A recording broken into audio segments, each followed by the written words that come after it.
안녕하세요. 저는 곧 나이 50을 바라보고 있는 남자입니다. 저는 요즘 거울을 볼 때마다 깜짝깜짝 놀라요.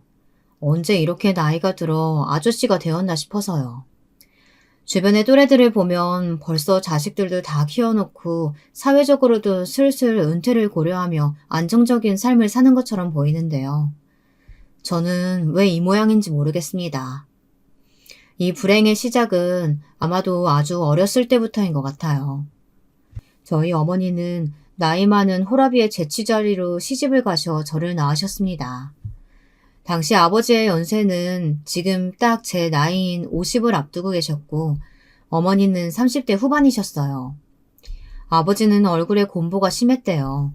그래서 그랬는지 버는 선마다 족족 차였답니다. 첫 번째 결혼도 40을 넘기고 하셨대요. 어렵게 결혼까지 해서 느지막하게 아들 하나 딸 하나 둘이나 낳았는데 갑자기 아내가 병으로 죽어버린 거죠. 아직 아이들이 학교에도 못 들어갔는데 엄마가 없으니 할머니께서 여기저기 수소문해 저희 어머니를 찾으신 거였어요. 어머니 팔자는 아버지보다 더 기구해요. 결혼한 지 반년도 되지 않아 가부가 돼서 10년 넘게 혼자 사셨답니다. 당시에는 결혼한 지 얼마 되지 않아 남편이 죽으면 시부모님들이고 주변 어른들이고 애꿎은 아내 탓을 하고 그랬어요. 여자가 기가 세서 남편을 잡아먹는다고요. 요즘 사람들이 들으면 말도 안 되는 소리라고 손가락짓들을 하겠지만 그 시대에는 정말 그런 일이 허다했습니다. 결혼하자마자 남편이 죽고 혼자가 되었을 때 어머니는 어떻게 이런 일이 있을 수 있나 싶어 자기 팔자를 탓했답니다. 그런데 시간이 지날수록 하도 주변에서 이상한 소리를 쑥덕거리니 정말 자기가 기가 세서 남편이 죽었나 싶을 정도로 세뇌가 되어버렸다네요. 다시는 결혼하고 싶지 않을 정도로요. 혹시나 두 번째 결혼마저 잘못되기라도 하면 스스로 자신을 용서할 수 없을 것 같아서요. 그런데 그때 어머니에게 피치 못할 사건이 생기셨습니다. 외할아버지께서 몸이 많이 안 좋아서 병원에 입원을 하셨는데요. 상황이 심각해서 바로 수술을 해야 했답니다. 외가댁이 워낙 가난했던 터라 장녀였던 어머니는 여기저기 돈을 구하러 다녔나 봐요. 마침 그 소문을 들은 동네의 중매쟁이 아줌마가 할머니에게 어머니 이야기를 하신 거죠.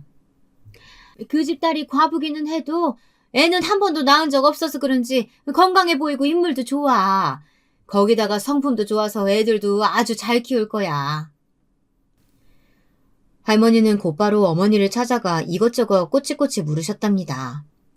재칠 자리로 들어올 생각이 있는지 혹은 아이를 낳을 생각이 있는지 여러 가지로요. 당시에 어머니는 결혼할 생각이 없었으니 바로 그 자리에서 거절하려고 했대요. 그런데 어머니의 사정을 잘 알고 계셨던 할머니께서 절대 거절할 수 없는 제안을 하신 거죠. 당신의 아들과 결혼만 해주면 외할아버지의 수술도 바로 해주고 친정에 작은 집도 하나 구해주겠다고 하셨대요. 당장 외할아버지의 수술이 급했으니 어머니는 거절할 수 없었죠. 그 이후로 모든 일은 일사천리로 진행돼 바로 얼마 뒤 아버지가 아이들을 데리고 집까지 찾아왔대요. 아버지야 어머니보다 나이도 10살 넘게 많고 인물도 볼 게 없으니 어머니는 당연히 이 결혼이 달갑지 않았죠. 하지만 아버지와 함께 온 아이들을 보고 결정하셨답니다.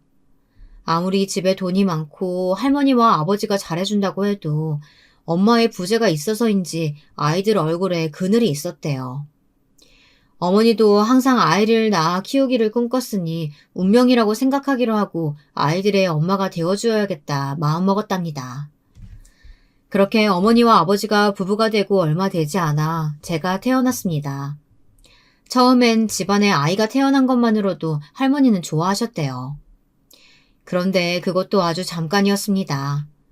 글쎄 제가 태어난 지 100일도 되지 않아 아버지가 하시던 사업이 쫄딱 망해버린 거죠.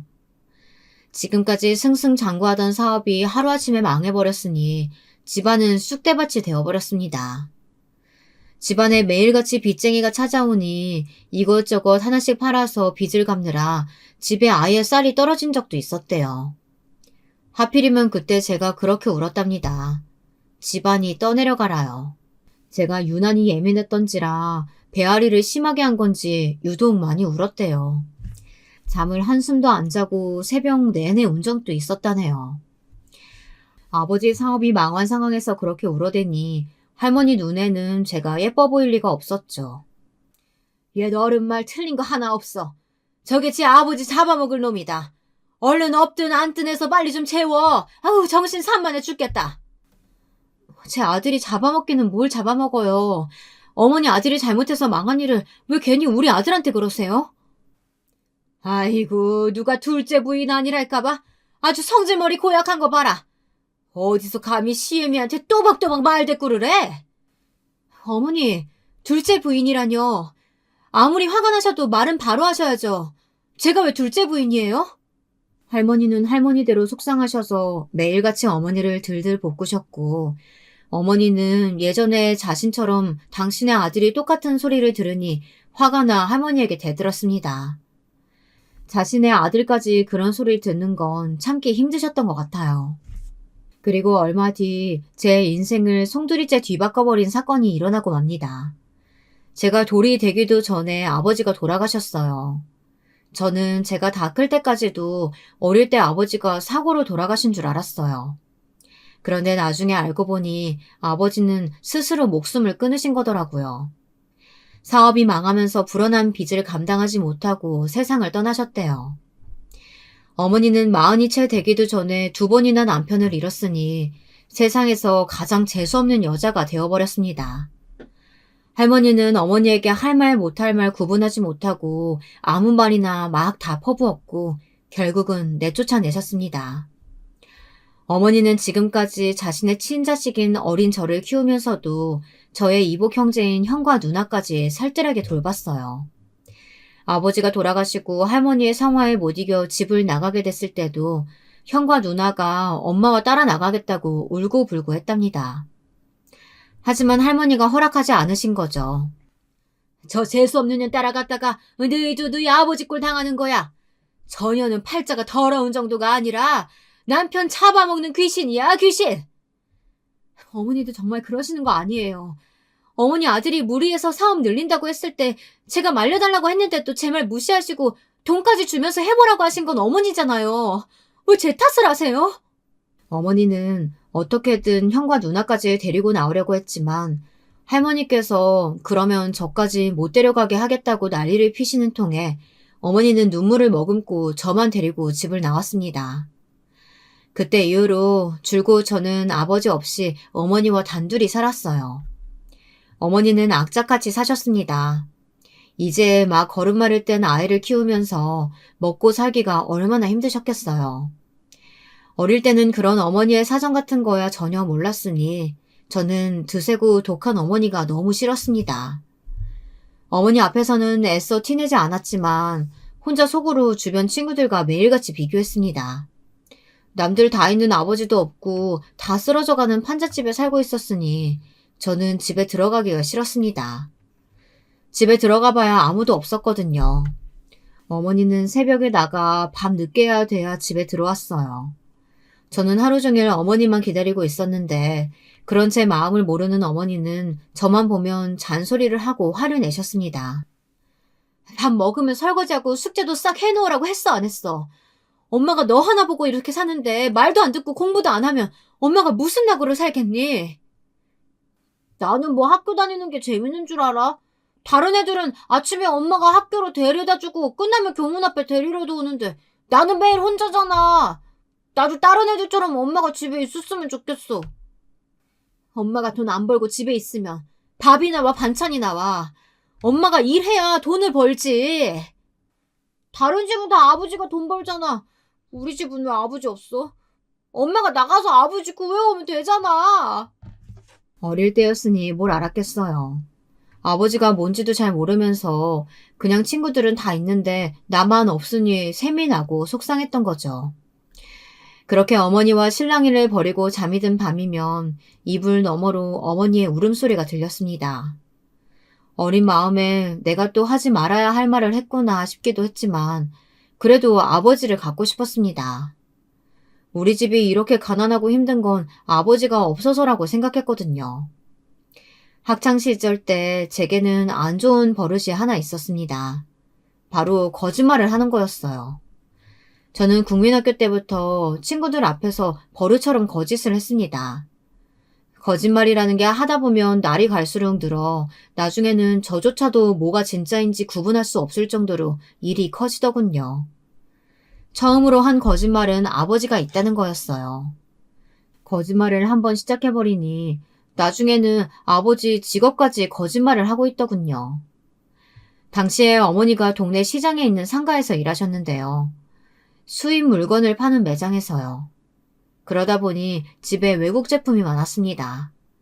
친구들에게 자랑하고 싶은 마음에 하나둘 학교에 가져갔는데 아이들이 신기해하면서 어디서 났냐고 물어보더라고요. 우리 아버지가 미국에서 사업해. 그래서 나는 미국 초콜릿이나 코코아 매일 먹어. 지금 생각하면 도대체 왜 그랬는지 모르겠어요. 저도 모르게 아버지가 미국에 있다고 해버린 거죠. 친구들은 제 말에 깜빡 속아 넘어갔어요. 거짓말임이 분명한데도 왠지 저는 어깨가 올라갔습니다. 그 기분에 취해 계속 거짓말을 했어요. 국민학교 때부터 거짓말을 하고 다녔더니 어느새 소문이 그렇게 나버려서 고등학교 때까지도 친구들이 모두 다 저희 아버지가 미국에 계신 줄 알았어요. 그러다 보니 제가 좀 사는 애인 줄 아는 친구들이 많았습니다. 어릴 때야 애들이 순진하다 보니 제가 말하는 족족 다 믿었지만 고등학교는 그렇지 않았어요. 이제 어린 애들이 아니다 보니 겉으로 보기에도 다 티가 났습니다. 사소하게 먹는 거, 입는 것만 해도 그랬어요. 교복은 다 똑같아도 신고 다니는 운동화가 다 달랐습니다. 집에 돈이 좀 있는 아이들은 모두 다 메이커를 신었어요. 하지만 저희 어머니는 그럴 형편이 되지 않았죠. 시장에서 바닥에 깔아놓고 파는 운동화도 간신히 사다 주셨으니까요. 그런 상황에서도 저는 멈추지 않고 애들 앞에서 거짓말을 했습니다. 언젠가부터 저는 주체할 수 없을 정도로 거짓말을 즐겼습니다. 거짓말을 절대 들키고 싶지 않았어요. 제가 고등학교 다닐 때는 급식이 없었을 때라 도시락을 가지고 다녔는데요. 제 반찬은 항상 똑같았습니다. 김치와 마른 김. 김을 구울 시간도 없이 어머니가 바쁘다 보니 그냥 뻣뻣한 김을 대충 잘라 비닐봉지에 싸주셨어요. 저는 혹시나 제 도시락을 보고 친구들이 제가 가난한 걸 알아채기라도 할까봐 매일 일찌감치 혼자 숨어 도시락을 먹어버렸습니다. 그런 저를 지켜보고 있던 한 녀석이 있었습니다. 저와 국민학교부터 고등학교 내내 같이 학교를 나온 이윤석이라는 녀석입니다. 계속 같은 학교를 다녔는데도 전혀 친하지 않았어요. 애가 영 질이 좋지 않고 재수없는 애였거든요. 항상 자기보다 작고 약한 애들을 괴롭혔어요. 자기네 집이 좀 산다고 어깨에 힘이 잔뜩 들어가서는 어지간히 뻐기고 다니면서요. 언뜻 듣기로는 아버지가 시내에서 큰 가게를 한다고 들었던 것 같아요. 그러던 어느 날이었어요. 이윤석, 그 녀석이 뜬금없이 2교시가 끝나자마자 제 자리로 왔습니다. 별로 친하지도 않은데 갑자기 왜 저러나 싶었죠. 그런데 생각지도 못한 일이 벌어졌습니다. 이윤석이 갑자기 제 도시락 가방을 꺼내더라고요. 아, 배고파. 네 도시락 좀 먼저 같이 먹자. 말릴 틈도 없이 제 가방을 연 녀석은 뚜껑을 열자마자 배를 잡고 저를 비웃었습니다. 이것 봐. 내가 이럴 줄 알았다니까. 야, 너희 아버지 미국에 있다고 하지 않았냐? 근데 반찬이 왜 이렇게 김치밖에 없냐? 최소 미국 소시지 정도는 있어야 되는 거 아니야? 오늘은 엄마가 바빠서 그런 거야. 그리고 나 미국 소시지 질리게 먹어서 안 좋아하거든. 오늘만 같은 소리 하고 있네. 야, 너네들 얘가 소시지 한 번이라도 싸운 거 본 적 있는 사람 손 들어봐. 거봐, 아무도 없지? 너 맨날 김치만 싸와서 혼자 몰래 숨어서 밥 처먹는 거 내가 몇 번이나 봤거든? 내가 김치를 싸든 소세지를 싸든 네가 뭔데 난리야. 난 네가 어떤 놈인지 다 알고 있으니까. 네가 자꾸 애들 앞에서 거짓말하는 꼴 더는 못 보겠어. 내가 무슨 거짓말했다 그래. 저는 긴장한 탓에 목이 바짝바짝 타고 속도 미식거렸지만 끝까지 뻔뻔하게 굴었습니다. 행여나 윤석이 저 녀석이 저에 대해 알고 있을 거라고는 꿈에도 생각 못 했거든요. 너희 엄마 저기 앞에 푸른 상가 수입 코너에서 일하잖아. 너 학교에 매일 가져오는 초콜릿이랑 코코아 너희 엄마가 가게에서 가져오는 거지? 뭐래? 우리 엄마가 왜 거기서 일을 해? 우리 아버지가 미국에 있어서 집에 미제 물건이 많은 것뿐이야. 이윤석은 아예 저를 망신 주려고 작정을 했더군요. 저는 거기서 대충 그냥 둘러대고 말았어야 했습니다. 괜히 욱해서는 또 거짓말을 해버린 게 화근이 됐어요. 와, 이 사기꾼 새끼 봐라. 끝까지 구라치네. 너희 엄마 일하는 그 가게 사장이 바로 우리 아버지야. 내가 어제 아버지 가게 갔다가 니네 엄마 봤어. 내 교복 보자마자 자기 아들도 우리 학교 다닌다고 네 이름까지 얘기해주더라. 네가 뭘 한다고 자꾸 나에 대해서 아는 척이야. 나 너에 대해서 다 안다니까? 그리고 너 아버지도 없다며? 우리 아버지가 너희 엄마 혼자서 너 키우느라 고생한다고 엄청 불쌍하다고 그러더라? 순간 주변에 있던 아이들이 쑥덕거리기 시작했습니다.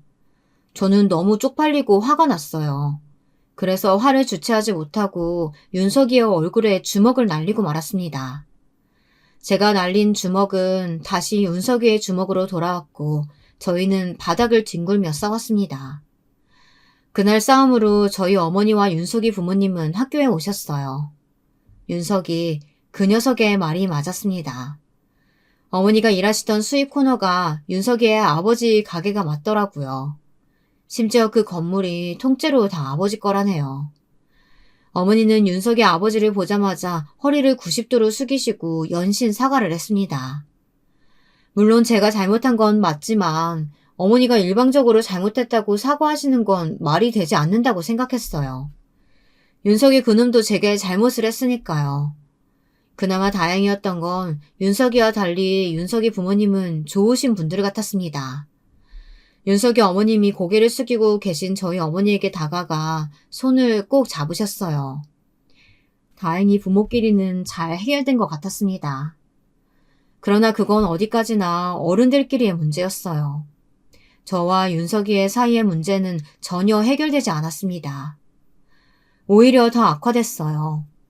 그날 이후 제 학교 생활은 엉망이 되었습니다. 제가 지금까지 아버지가 미국에 있다고 한 거짓말은 이미 다 들통이 났고 아이들은 모두 다 저를 멀리했어요. 그리고 윤석이 그 녀석이 저를 대놓고 따돌렸습니다.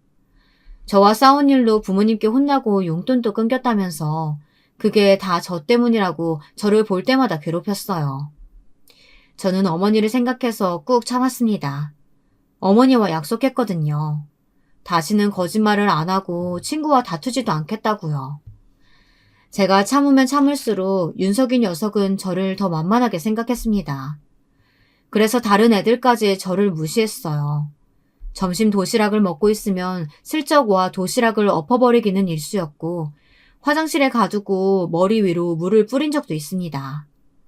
저는 당장이라도 달려들어서 윤석이 새끼든 다른 새끼든 다 패주고 싶었지만 어머니를 생각했습니다. 제 손을 잡고 펑펑 우시면서 미안하다고 울부짖으시던 그런 어머니요.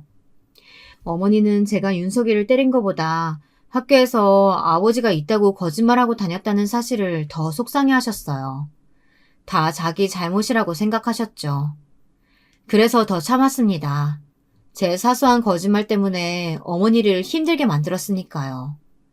저는 어떻게든 고등학교만 잘 넘기고 졸업하자 싶었습니다.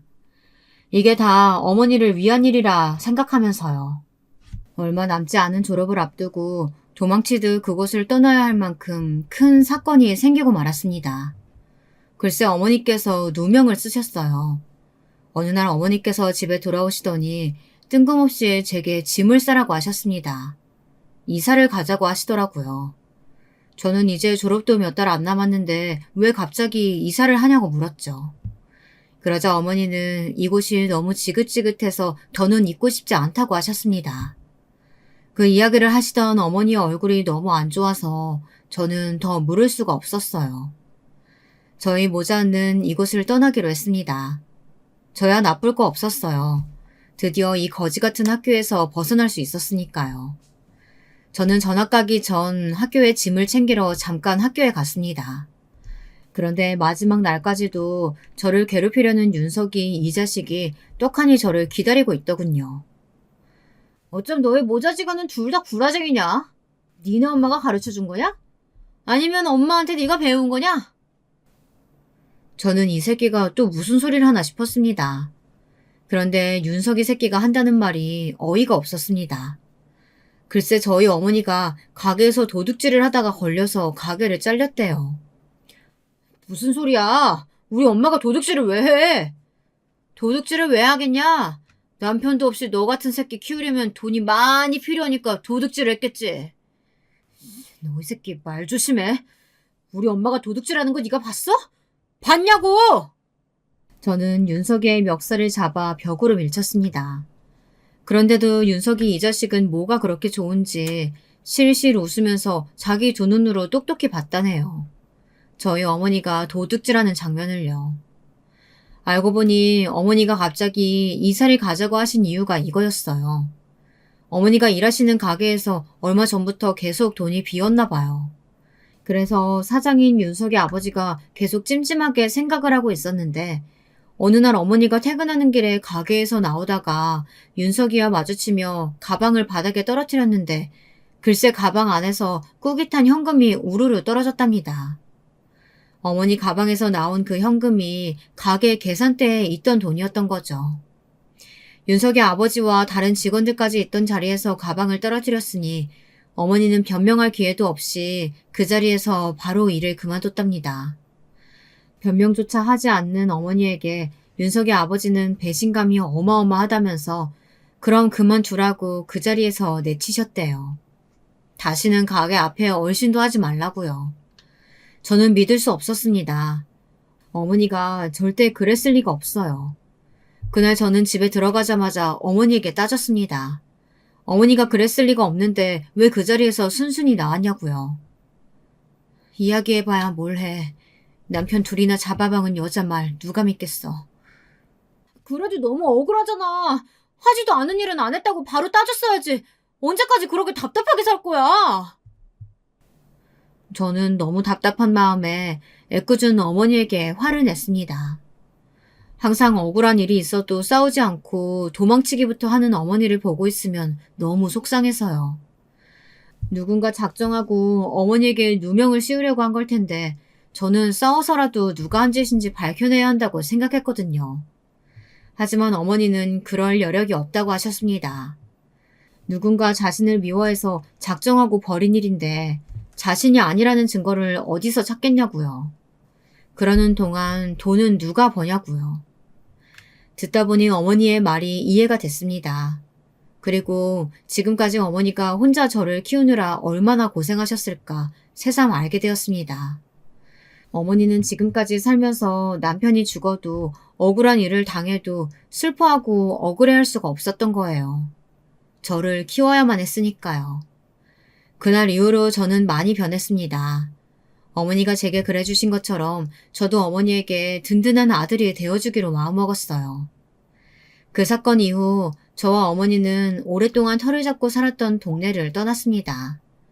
저희 모자지가는 새로운 곳에서 새로운 마음으로 시작했어요.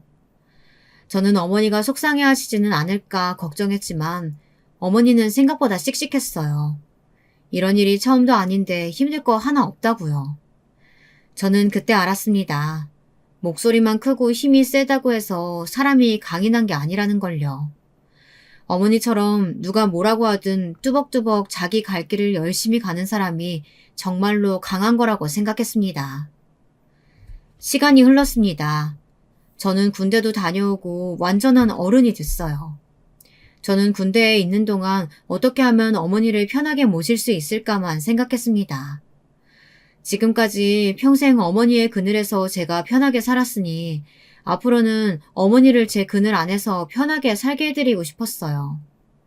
저는 제대하자마자 일을 시작했습니다. 저는 자동차 회사에 취직해서 꽤 높은 연봉을 받았어요. 근무 일수도 많고 야근도 많았지만 괜찮았습니다. 어머니의 근면한 면을 그대로 닮은 저는 열심히 일해서 돈을 모았습니다.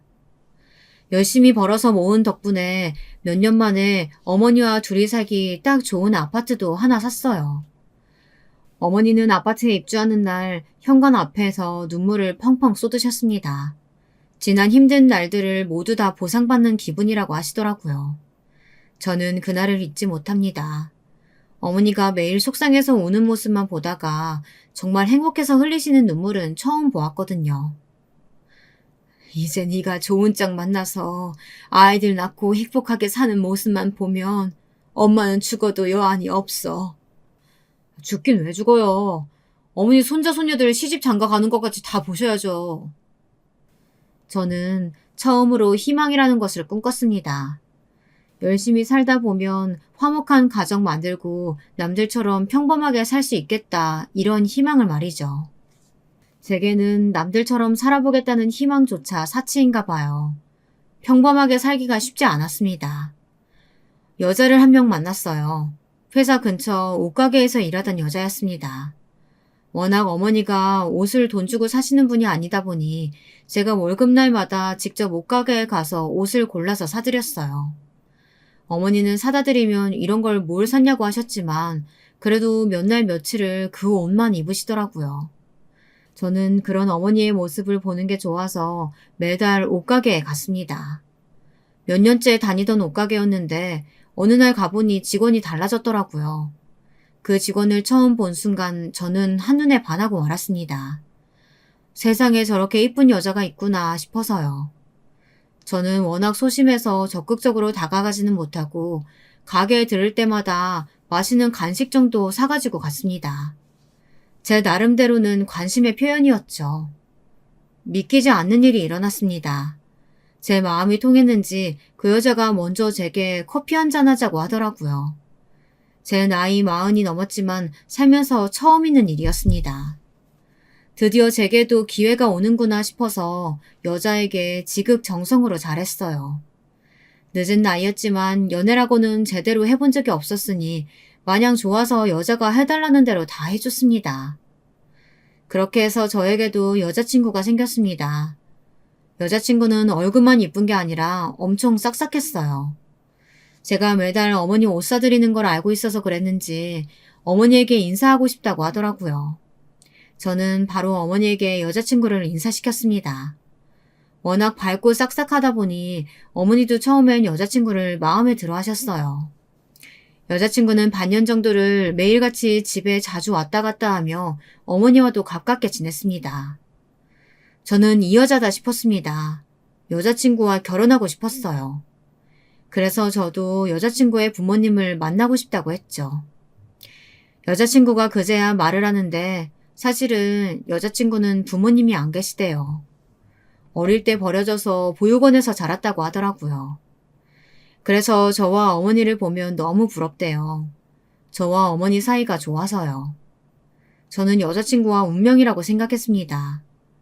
저도 아버지 없이 어머니와 둘이 살며 항상 평범한 가정을 꿈꿨잖아요. 아버지, 어머니 손을 잡고 다니는 아이들을 보면 지금도 가슴이 욱신거리고 부러웠어요. 저는 여자친구와 하루라도 빨리 가정을 만들고 싶었습니다. 그래서 프로포즈를 하고 승낙도 받았어요. 저와 여자친구는 곧바로 날을 잡고 결혼식을 올렸습니다. 나이가 있다 보니 하루라도 빨리 가족이 돼서 남들처럼 평범하고 안정적인 가정을 꾸리고 싶었거든요. 문제는 그때부터 시작이었습니다. 제가 결혼이라는 걸 너무 쉽게 생각했나 봐요.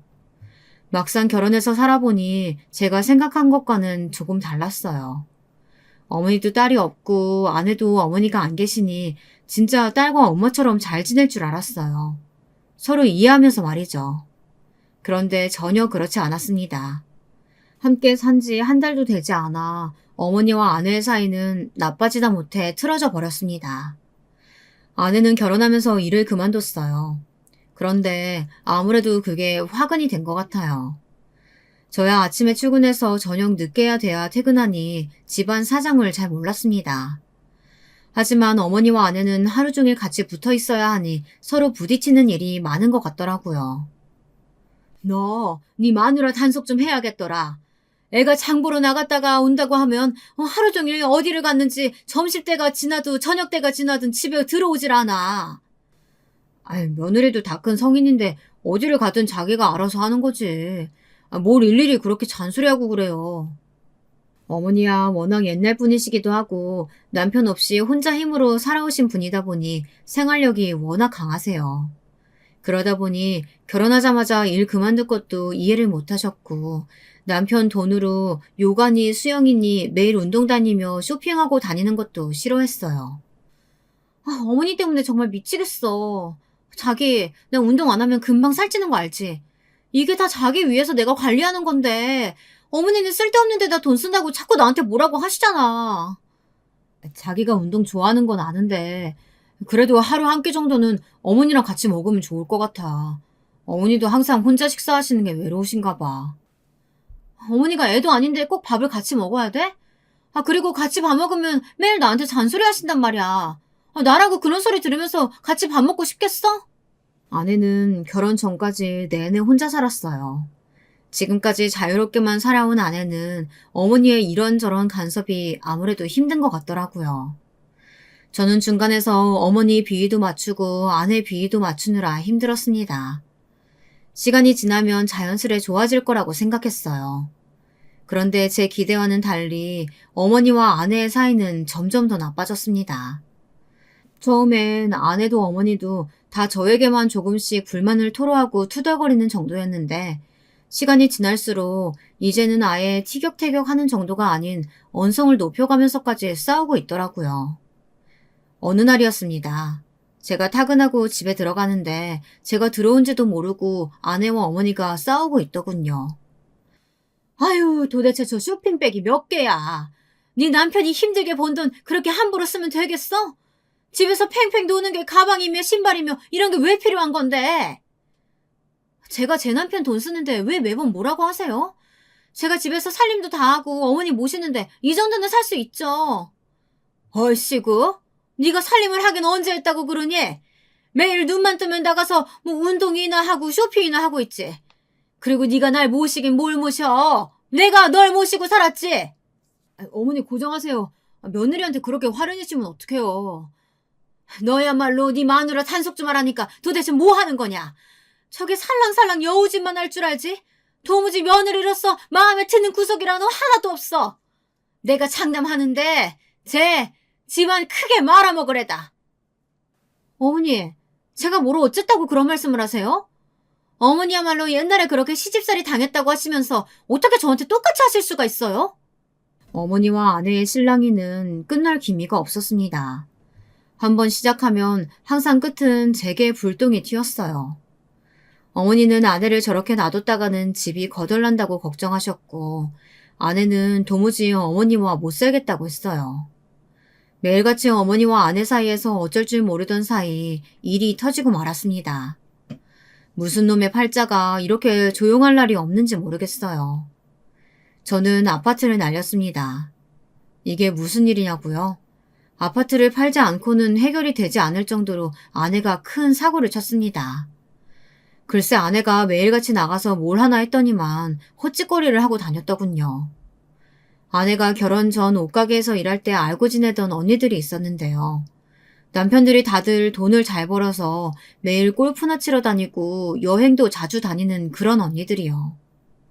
아내가 매일같이 운동 다니고 쇼핑을 다녀도 제가 뭐라고 하지 않은 이유가 바로 이거였습니다. 그 언니들이랑 다니면서 아내가 꿀리지 않았으면 해서요. 제가 그 기분 잘 알거든요. 다른 애들과는 달리 제게는 아버지가 없었으니 항상 부족한 것들이 있었어요. 그럴 때마다 혼자 초라하고 쓸쓸한 기분이 들었거든요. 아내가 그런 기분을 느끼게 하고 싶지 않았습니다.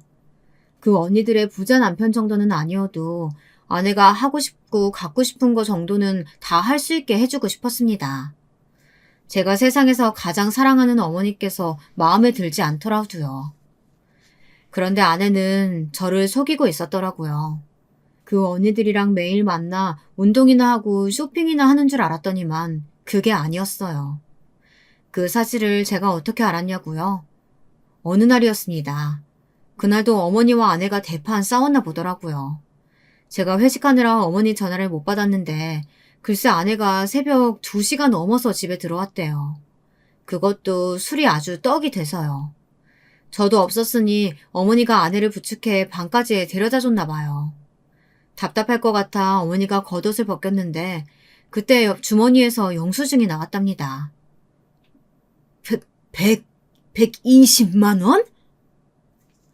영수증에 적힌 숫자를 보고 어머니는 너무 놀라 그 자리에 풀썩 주저앉으셨대요.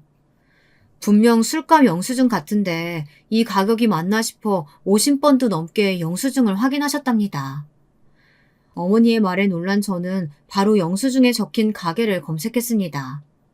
강남에 있는 무슨 바더라고요.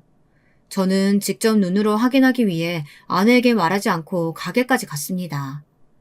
그런데 가게에 도착하기도 전에 그 주변에 지나다니는 몇 사람에게만 물어봐도 답이 나오더군요. 남자가 나오는 술집이랍니다. 흔히들 말하는 호스트바, 그런데 말이죠. 저는 아내를 앉혀놓고 어떻게 된 일인지 추궁했어요. 그런데 처음엔 아내가 딱 잡아떼더라고요. 호기심에 한 번 간 거라고요. 저는 아내를 용서할 수 없었습니다. 한 번이든 두 번이든 이건 그냥 넘어갈 일이 아니니까요. 저는 어머니에게도 자세히 말씀드리지 못하고 혼자 고민을 했어요. 아내를 사랑하는 건 분명하지만 그런 것까지 간 여자와 어떻게 부부관계를 이어갈 수 있을지 도무지 믿음이 생기질 않아서요. 그런데 며칠 뒤 기절할 뻔한 일이 벌어졌습니다. 회사로 아내의 친한 언니라는 여자가 찾아왔어요. 제게 다짜고짜 아내의 빚을 갚으라더군요. 아내가 그 여자에게 빌린 돈이 자그마치 1억이 넘는답니다. 저는 그 길로 집으로 달려갔어요. 회사고 뭐고 정신이 없었습니다. 지금 당장 진실을 알아야 했으니까요. 남편도 있는 유부녀가 남자 나오는 술집에 간 것만으로도 기가 막히는데 나 몰래 빚까지 만들었다는 게 정말 사실이야?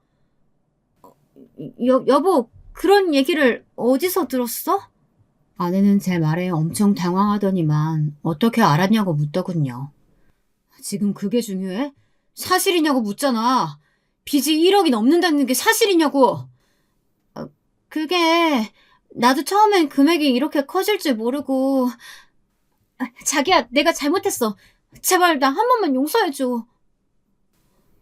아내는 변명을 하려다 할 말이 없는지 그대로 바닥에 무릎을 꿇고 앉더니 제게 싹싹 빌었습니다. 결혼하고 아내에게 만들어준 제 카드가 있었어요. 아내는 아무리 제가 준 카드라도 자기가 쓰는 내역 일일이 제게 문자가 오는 게 싫다고 해 메시지도 받지 않았습니다. 괜히 아내가 눈치를 보는 것 같아서요. 그런데 이러려고 그런 거였더군요. 글쎄 딱 한 번 호스트바를 간 게 아니었어요. 제게 돈을 받으러 온 여자가 말하는데 아예 아내를 전담하는 남자가 있었대요. 제가 준 카드로 호스트바를 다니면서 그 접대부 새끼의 호구짓을 하고 있었던 거예요. 그러면서 카드값이 밀리면 계속 그 언니라는 여자한테 돈을 빌려서 낸 거였죠. 계속 갚는다고 하면서 질질 끌어온 돈이 1억이 넘는 거였어요. 용서? 그게 말이 돼? 난 너 같은 여자랑 죽어도 못 사니까 지금 당장 이혼해. 자기야, 이혼이라니. 나 당신이랑 이혼 못해. 내가 부모 없이 살아서 배운 게 없어서 이래. 내가 앞으로 잘할 테니까 제발 한 번만 용서해줘. 어? 이런 미친년을 봤나. 용서는 무슨 용서야. 너 이년 당장 안 나가? 밖에서 이야기를 듣고 계시던 어머니는 결국 방문을 벌컥 열고 들어와 들고 있던 빗자루로 아내의 여기저기를 갈기셨습니다. 아내는 폴짝폴짝 뛰며 울먹이더니 그대로 집을 나가버렸어요. 저는 정말이지 스스로가 너무 한심했습니다. 어떻게 걸려도 저런 여자에게 걸려서 홀딱 속아 넘어갈 수 있나 싶어서요. 그날 이후 어떻게 됐냐고요? 아내를 고소하고 이혼도 했어요. 아내와 제가 이혼하는 과정에서 아내와 함께 호스트바를 다녔던 그 언니들의 남편들까지 알게 돼서 집집마다 아주 난리가 났습니다. 그러자 제게 양심을 품은 여자가 저를 고소했어요. 제 아내가 돈을 빌렸던 그 여자가요. 근데 제 아내, 이 나쁜 년이 그 여자와 차용증을 써가며 제 도장을 찍었더라고요. 제 주민번호에 직장 주소까지 말이죠. 지금 당장 그 돈을 갚지 않으면 집까지 경매에 걸릴 수 있다고 해서 집을 팔았습니다. 1억 때문에 집을 파냐고 하실 수도 있겠지만 결혼해서 지금까지 모은 돈이 전혀 없어요. 저 혼자서 벌어 세 식구가 살기도 했고 버는 족족 아내한테 줬으니까요. 졸지에 여자 잘못 만나 저는 집을 잃었습니다. 저와 어머니는 작은 전셋집으로 옮겼어요. 원래 살던 아파트에 딱 반만한 집으로요. 어머니는 이 정도에서 알고 헤어진 걸 다행으로 여기라고 하셨지만 저는 쉽게 마음이 회복되지 않았어요. 그러던 와중에 제게 희한한 일이 생겼습니다. 세상 참 좁다는 걸 몸소 알게 된 일이었어요. 우연히 길을 걷다가 익숙한 얼굴을 보았는데요. 처음엔 행색이 너무 초라해서 노숙자인가 보다 하고 피해서 지나가려고 하는데 언뜻 보니 한눈에 알아보겠더라고요.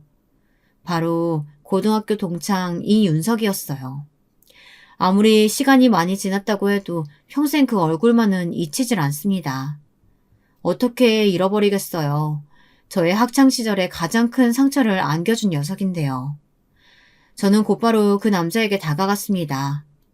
그런데 가까이 다가갈수록 이상했어요. 바닥에 주저앉아 벽을 머리에 기대고 앉아있는데 눈동자에는 초점이 없었어요. 언제부터 이러고 있었는지 바닥에 사람들이 던져주고 간 동전들까지 있더라고요. 아무리 시골이었어도 동네에서 제일 가는 부잣집 아들이 이런 데서 노숙자 신세로 동냥이나 하고 있다니 말도 되질 않았어요. 너 윤석이 맞지? 머리부터 발끝까지 멀쩡한 곳이 하나도 없었죠. 몸에서는 술 냄새가 진동하고 있었고 행색은 바닥에서 뒹굴기라도 했는지 엉망이었어요. 저는 제가 잘못 본 건가 싶어 다시 한번 자세히 보았습니다. 그런데 다시 봐도 윤석이가 맞았어요. 윤석아, 나 영진이야. 기억나? 제 목소리에 윤석이가 고개를 들고 저를 쳐다보았습니다. 눈이 마주치자 저도 모르게 흠칫 놀랐어요. 눈이 완전히 풀려 있더라고요. 그 모습을 보니 저는 오랜만이라는 마음보다 걱정부터 앞섰습니다. 상태가 왜 이런가 싶어서요. 그나마 저를 알아보기는 하는지 제 얼굴을 빤히 바라보며 제 이름을 중얼거리더라고요. 저는 윤석이에게 어디가 아프냐고 계속 물었죠. 그러자 제 옆을 지나시던 환경미화원분이 제게 아는 사람이냐고 묻더군요. 그 양반 며칠 전부터 계속 여기서 자고 먹고 했어요. 여기야 워낙 다 노숙자들만 있으니까 그냥 노숙자 하려니 했는데 오늘 보니까 상태가 영 안 좋네. 아는 사이면 병원이라도 좀 데려가요. 혹시 며칠이나 여기서 이러고 있었는지 아세요? 미화원분 말로는 한 4, 5일 정도 된 것 같다고 하더군요. 저는 너무 놀라 윤석이에게 핸드폰이 없냐고 물었습니다. 그러자 잠바 안 주머니를 주섬주섬 만지더니 핸드폰을 제게 주더라고요. 그런데 배터리가 다 되어 핸드폰이 꺼져 있었습니다. 저는 주변을 둘러봤어요. 그리고 윤석이를 부축하고 일어섰습니다. 저는 윤석이를 데리고 바로 보이는 식당으로 들어갔습니다. 식당 사장님에게 핸드폰 충전부터 부탁드리고 국밥을 시켰어요. 음식이 나오자 윤석이는 뜨거운 줄도 모르고 급하게 먹더라고요. 도대체 얼마나 굶었는지 볼이 홀쭉했어요. 저는 순간 눈물이 왈칵했습니다. 지금까지 윤석이를 얼마나 미워하고 원망했는지 몰라요. 학창시절 저를 괴롭히며 실실 웃어대던 모습이 떠오르면 자다가도 벌떡 일어났거든요. 그렇다고 윤석이가 이렇게 살고 있기를 바라지는 않았어요. 도대체 어쩌다가 이렇게 된 건지 안쓰러워서 입이 떨어지질 않았습니다. 윤석이는 밥을 먹는 내내 한마디도 하지 않고 정말 밥만 먹었어요. 아무래도 양이 부족한 것 같아 밥을 한 공기 더 시키려고 하자 제 손을 탁 잡더니 소주도 한 병 시켜달라고 하더라고요. 저는 고개를 끄덕이고 소주를 시켜주었습니다. 그렇게 국밥에 밥 2그릇, 소주 한 병을 다 비웠을 때쯤 사장님이 저를 부르더라고요. 충전 중이던 핸드폰으로 계속 전화가 온다고요. 저는 헐레벌떡 달려가 전화를 받았습니다. 그런데 상대방은 다름 아닌 경찰이었어요. 경찰입니다. 이윤석 씨가 5일째 신종 신고가 된 상태인데 갑자기 핸드폰이 켜져서 바로 연락드렸습니다. 혹시 지금 이윤석 씨랑 함께 계시나요? 네, 저와 함께 있습니다. 저는 놀라서 지나가다 윤석이를 만나게 된 사연을 경찰에게 늘어놓았어요. 그러자 경찰이 현재 핸드폰 발신지로 경찰을 보내겠다고 하더라고요. 정말 놀랐습니다. 윤석이가 노숙을 하고 있을 리 없다고 생각하기야 했지만 실종돼서 가족들이 찾고 있다는 사실도 믿기지 않았어요. 잠시 뒤 식당으로 정말 경찰들이 왔더라고요. 저는 윤석이와 함께 경찰서로 갔습니다. 그리고 몇십 년 만에 다시 윤석이의 부모님을 만났어요. 어머, 너 영진이 아니니? 신기하게도 윤석이 어머님은 저를 보자마자 알아보셨어요. 그러더니 어머님께서 제 손을 덥석 잡으시며 눈물부터 쏟으셨습니다. 순간 저는 당황해서 어쩔 줄 몰랐어요. 우리가 그때 너랑 너희 어머니를 얼마나 찾았는지 몰라. 우리가 그때 잘못한 것만 생각하면 아직도 미안해서 발을 못 뻗고 잔다. 저는 이게 다 무슨 소리인가 싶었습니다. 윤석이 어머니께서 저와 어머니에게 미안할 일이 뭐가 있나 싶어서요. 그런데 윤석이 어머니의 말이 그 당시 가게에서 있었던 도난 사건이 다 오해였다네요. 그 일을 꾸민 건 다름 아닌 윤석이었답니다. 사실은 윤석이가 그 전에도 수입 가게에서 몰래 돈을 많이 가져갔었나 봐요. 어느 날 윤석이가 아버지께서 가게 돈이 자꾸 빈다며 걱정하는 소리를 들은 거죠. 마침 그때 저와 싸워서 한창 감정이 좋지 않을 때였으니 이때다 싶어 저희 어머니에게 누명을 씌운 거였어요. 그 사건이 있고 난 뒤 얼마 안 있다 윤석이가 가게에서 또 돈을 빼돌리려다가 다른 직원에게 걸려 밝혀지게 됐나 보더라고요. 그 사실을 알게 된 윤석이의 부모님은 수소문을 해 저와 어머니를 찾으려 하셨지만 이미 어머니와 제가 이사를 간 이후라 찾을 수가 없었다네요. 우리가 너랑 너희 어머니 찾아서 사과를 해도 시원치 않을 판에 네가 우리 윤석이를 살려줬구나. 알고 보니 윤석이가 몇 년 전부터 알츠하이머, 치매를 앓고 있대요. 아내와 이혼도 하고요. 아내와 이혼한 것도 술 때문이었는데 이혼하고 나서 알코올 중독이 더 심해져 결국 알코올성 치매 진단까지 받아 센터에서 치료를 받고 있었다고 합니다. 그런데 치료를 받던 중 병원을 나가 사라진 거라네요. 윤석이의 어머니께서 꼭 저녁을 먹고 가라고 하셔 저는 거실에 앉아 기다렸습니다. 곧 말끔해진 얼굴로 돌아온 윤석이와 마주 앉으니 옛날 생각이 나더라고요. 분명 윤석이를 원망한 적도 있었어요. 하지만 지금은 압니다. 제 인생이 엉망으로 흘러간 건 누구의 탓도 아닌 다 못난 제 탓이란 걸 말이죠. 제가 스스로 자신감이 부족해 거짓말을 하는 바람에 모든 일이 시작된 거니까요. 윤석이는 아주 잠깐씩 정신이 돌아오곤 했어요. 그럴 때면 제게 웃어주고 손까지 잡아주더니 미안하다고 사과까지 했습니다.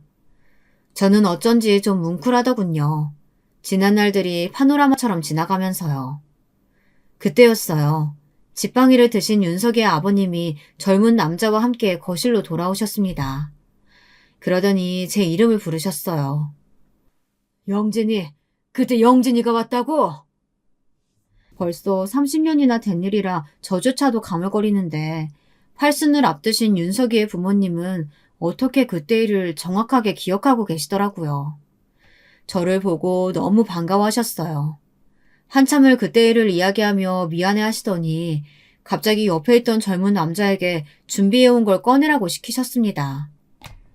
대표님께서 오영진님에게 어떻게든 미안한 마음을 보상하고 싶으시다면서요. 얼마 전까지 이윤성님이 관리하시던 가게를 넘겨주시겠다네요. 알고 보니 그 젊은 남자는 윤석이 아버님의 변호사였습니다. 가지고 계신 건물의 한 층을 차지하고 있던 가게를 제게 관리해보라고 하시더라고요. 저는 믿기지 않아 계약서 내용을 읽고 또 읽었습니다. 그런데 정말 계약자 이름에 제 이름이 적혀 있더라고요. 윤석이가 저렇게 되고 옛날 생각이 더 많이 났었어. 너랑 너희 엄마에게 우리가 그런 잘못해서 벌을 받는구나 싶어서. 너한테 이제라도 빚을 갚아야 우리 윤석이도 마음이 편할 거야. 아무리 그래도 제가 이렇게 큰 걸 받아도 될지 모르겠어요. 당연히 받아야지. 네가 이걸 받아줘야 우리가 조금이나마 마음을 덜고 눈이라도 감을 것 같아. 인생이라는 건 정말 알다가도 모르겠습니다. 윤석이의 부모님은 윤석이가 아프고 나서부터 저와 어머니를 찾기 위해 여기저기 알아보셨대요. 지난날의 잘못을 용서받아야 편하게 눈을 감으실 수 있을 것 같다고요. 저는 당연히 다 용서했습니다. 물질로 보상을 받아서가 아니라 그때 일로 제가 배운 것이 많았으니까요. 그때 일이 아니었다면 저는 정신 차리지 못하고 계속 거짓말을 하며 살았을 거예요. 세상은 참 살고 볼 일입니다. 매일 견디기 힘든 시련만 있을 줄 알았는데 제게 이런 좋은 일도 생기네요. 그날 이후 저와 어머니는 윤석이 부모님과 자주 만났어요. 함께 만나 식사도 같이 하고 옛날에 있었던 일들도 회상하며 자주 왕래하며 지내고 있습니다. 여전히 가족이라고는 어머니뿐이지만 그래도 친구는 하나 생긴 것도 같아요. 윤석이가 있는 알코올 전문 병원에도 자주 가요. 예전 이야기도 해주고 지난날 제가 어떻게 살았는지 이야기해주고 있습니다. 윤석이는 제 말을 다 이해하지는 못하지만 그래도 전보다 많이 밝아졌어요. 윤석이의 부모님도 너무 좋아하시고요. 저는 어느 때보다 안정적인 삶을 살고 있습니다. 지금까지 저의 파란만장한 우여곡절 이야기 들어주셔서 감사합니다.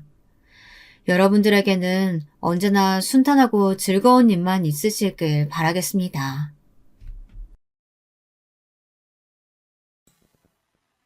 안녕하세요. 저는 이제 막 50대로 향해 가고 있는 한 가정의 가장입니다. 토끼 같은 아들과 딸도 있고 여우 같은 마누라도 있죠. 유튜브 항해를 하다가 우연히 들어오게 된 사연 채널에서 많은 인생 선배님들의 사연을 듣고 저에게 있었던 웃기기도 하고 어이없기도 했던 사건을 한번 풀어보고자 합니다. 재미있게 들어주시면 감사하겠습니다. 먼저 저의 결혼 스토리부터 말씀드리겠습니다. 저희 부모님은 의류 관련 사업을 하시던 분들이었습니다. 섬유산업으로 유명한 도시에서 터를 잡고 계셨죠. 여러 원단을 거래하시고 사업을 하셨는데 젊은 시절에는 제법 크게 하셨던 것으로 들었습니다. 실제로 어렸을 때 우리 집은 유복한 편이었습니다. 그런데 제가 군대를 막 전역하고 20대 중반 대학 졸업을 앞둔 시기가 왔을 때 IMF가 오면서 사업을 정리하시게 되었죠. 저는 그때 영어 공부를 하랴 여기저기 회사에 원서를 넣으랴 정신이 없었는데 부모님께서는 그때 결단을 내리시고 그냥 밀린 자금을 다 청산하시고 이제 사업은 그만하겠다 하셨습니다. 그 후로 그저 소일거리를 하시면서 지내셨죠. 가지고 계신 건물 관리만 하시면서요. 청소하기 귀찮으시다고 살던 아파트도 그냥 처분하시고 부모님 소유의 원룸 건물 옥상으로 이사를 가버리셨습니다. 사실 잘하면서도 워낙 남에게 어떻게 보일까에는 관심이 없으시고 본인들 편하게 지내는 걸 좋아하셨기에 많이 부유했음에도 외제차 같은 것은 타본 적도 없고 요즘은 흔하게 보이는 국산 중형차에도 타본 적이 없을 정도니까요. 그래서 제 친구들도 아무도 저희 집 형편을 잘 몰랐습니다. 저 역시 딱히 이야기할 필요성을 느끼지도 못했고요. 20살이 넘었던 그때부터 저는 온갖 아르바이트를 해봤어요. 백화점에 가서 구두도 팔아봤고 새벽에 우유 배달을 뛰면서 저녁에는 호프집 서빙도 했습니다. 그런 아르바이트를 통해 배울 것이 많다는 부모님의 말씀을 따라 저는 그렇게 치열하게 20대를 보냈죠. 그러다가 거의 30살이 될 무렵 아르바이트로 나간 박람회장에서 지금의 아내를 만나게 되었습니다. 그 박람회는 친환경 컨셉으로 유기농 먹거리를 홍보하고 시식도 하는 곳이었는데 저는 손님들께 시식을 권하고 유기농 제품을 판매하는 일로 채용이 되었어요. 저와 아내는 옆 부스에서 각자 일을 하다가 서로 말을 트게 되어서 친해졌습니다. 아내는 외국어 전공자였는데 그 박람회에 외국인들도 많이 방문을 했기에 외국인들과 유창하게 대화를 나누는 아내의 모습이 멋지고 예뻐 보였어요. 항상 출근 시간보다 30분 전에 도착해서 매장을 점검하고 목이 터져라 요령 피지 않고 성실히 일하는 모습이 저 사람을 좀 더 알아가고 싶다는 생각을 하게 하더군요. 저는 박람회 아르바이트 마지막 날 잘 지내라며 인사를 건네는 그녀에게 전화번호를 알려달라고 용기를 내어 고백했습니다.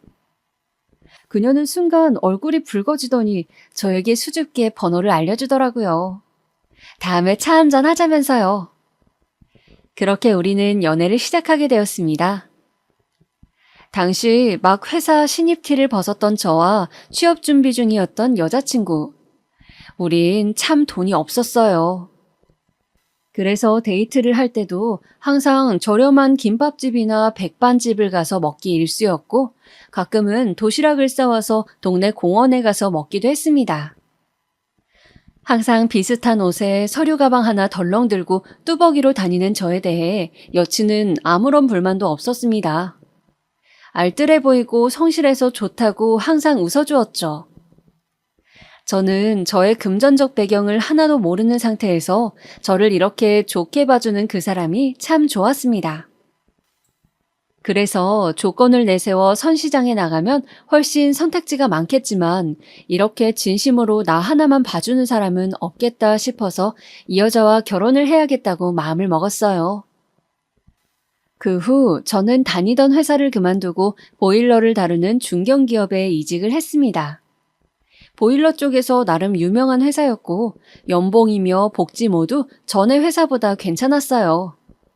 여자친구는 몇 년을 공부하더니 9급 공무원 시험에 붙게 되어서 동사무소에 출근을 하게 되었습니다. 저는 이제 결혼 이야기를 할 때가 되었다 싶어서 그녀에게 조심스레 이야기를 꺼냈습니다. 그날은 마침 연말이기도 해서 우리는 큰맘 먹고 멋진 레스토랑을 예약해서 스테이크를 썰고 있었죠. 저기 있잖아. 미진아, 우리 이제 취업도 확정되고 했는데 이제 그만 결혼하는 건 어떨까? 오빠? 방금 뭐라고 했어? 저는 손을 살짝 떨면서 미리 사둔 반지 케이스를 아내에게 줬습니다. 작지만 다이아가 박힌 심플한 반지였어요. 매장에서 인기 디자인이라고 해서 심사숙고해서 고른 것이었습니다. 여자친구는 반지 케이스를 열어보더니 한동안 아무 말이 없었어요. 전 아무 말이 없는 것이 불안했지만 소신껏 여자친구에게 정식으로 청혼을 했습니다. 그런데 그녀가 갑자기 눈물을 흘리는 것이었어요. 기쁨의 눈물이라고 하기에는 좀 석연치 않았습니다. 오빠, 실은 나 있잖아. 울면서 그 사람은 갑자기 부모님과 언니들 이야기를 하기 시작했습니다. 그녀의 집은 평범한 중산층 집안이었어요. 아버지는 회사원이고 어머니는 가정주부셨죠. 위로는 언니 둘이 있었습니다. 그런데 전부터 저와 만나는 것을 부모님도 언니들도 마음에 들어하지 않았다고 하더군요. 이유는 제가 전문직도 아니고 대기업에 다니는 것도 아닌데다 하고 다니는 꼬락서니를 보아 집에 돈도 없어 보이기에 결혼을 하면 고생할 게 뻔하다는 겁니다. 저희 부모님이 어디 사냐고 해서 어느 동네에 사시는지 또 골목 위에 있는 원룸 꼭대기에 산다고 말했던 것들부터 낡은 스타렉스를 끌고 다닌다는 것까지 모든 것이 돈 없다는 증거 아니냐고 가족들이 계속 반대해왔다고 해요. 거기다 큰언니는 자산운용회사에 다니는 남편을 두고 있고 둘째 언니는 요즘 세무사, 약사 등 꽤 전문직에 잘 나가는 남자들과 외제차를 타고 데이트를 하며 그렇게 막내 동생의 연애를 참견하고 무시하곤 한다는 것이었어요. 그래서 당장 결혼을 하려고 해도 자신이 모은 돈은 1,000만 원밖에 없고 오빠도 돈이 없을 텐데 신혼집은 어떻게 마련하며 또 그런 무시를 당하면서 반대하는 결혼을 할 수 있겠냐는 거였습니다. 집에서는 공무원 시험에 합격한 올해 초부터 계속 선을 보라고 압박을 주고 있다는 얘기였죠. 그러면서 그녀는 제 손을 잡고 울면서 말하더군요. 우리 그냥 우리끼리 혼인신고 올려버릴까? 나는 오빠와 함께라면 단칸방에서 시작해도 괜찮을 것 같아. 정말 헤어지기 싫은데. 저는 지고지순한 그녀의 마음에 깊은 감동을 받았습니다. 이렇게 마음이 깨끗하고 착한 사람을 놓치고 싶지 않았어요. 그래서 그날 그녀에게 제 상황을 솔직하게 털어놓았죠.